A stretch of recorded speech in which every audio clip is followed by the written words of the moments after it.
Palestinian fighters known as Hamas have released 2 out of the 12 reported United States of America citizens held hostage since the fighters invaded Israel on October 7, 2023. The released hostages, a mother, Judith Tyranan, and her daughter, Natalie Shoshana Ranan, were received by Israeli troops at the border of the Gaza Strip on Friday evening, according to the statement made available by the office of the Israeli Prime Minister. It was gathered that Hamas released the 2 U.S. citizens on humanitarian grounds. The release came a day after Israeli government maintained strong stand that it will not allow any humanitarian aid from its territory into Gaza until all the Israelis kidnapped by Hamas are freed and allowed to return home.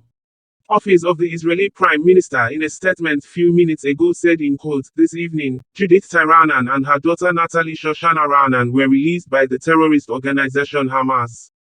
The 2 were kidnapped by the organization during the murderous surprise attack on Saturday, October 7, 2023, while they were staying in Kibbutz Nahal Oz as house guests."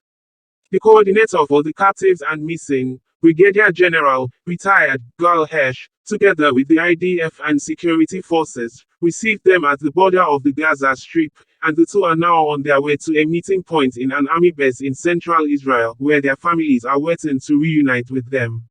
The government of Israel, the IDF and the entire security apparatus will continue to do all they can, using any means available, to locate all those missing and bring home all the kidnapped. Israeli government in a statement from the Prime Minister's office had on Thursday stated in quote thus in light of the sweeping and vital American support for the war effort, as well as US President Biden's request for basic humanitarian assistance, the streamlined security cabinet unanimously decided. 1. Israel will not allow any humanitarian assistance from its territory to the Gaza Strip as long as our captives are not returned. 2. Israel demands Red Cross visits with our captives and is working to mobilize broad international support for this demand. 3. In light of President Biden's request, Israel will not prevent humanitarian assistance from Egypt as long as it is only food, water and medicine for the civilian population located in the southern Gaza Strip or which is evacuating to there, and as long as these supplies do not reach Hamas. Any supplies that reach Hamas will be prevented.